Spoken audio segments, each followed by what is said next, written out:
Hi friends, this is 5 Minutes Tech YouTube channel. Here is Samsung Galaxy A13 smartphone. In this video, you will know whether this Samsung Galaxy A13 will have dual SIM or not. First, go to the left side of your phone and now insert SIM ejector tool into this hole and take out of SIM tray from your phone.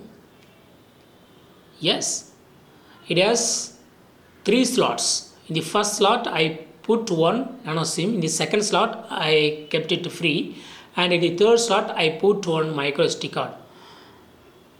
So in the second slot also you can insert another SIM. See here, I am showing here how to insert. Just place it. So it has dual SIM slot. This phone A13 has dual SIM slot. Just after inserting, put it here.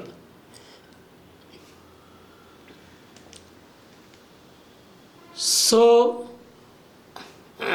it has dual SIM slot, and you can surely insert two nano SIMs in your phone Samsung Galaxy A13. That's all friends. Thanks for watching. Bye.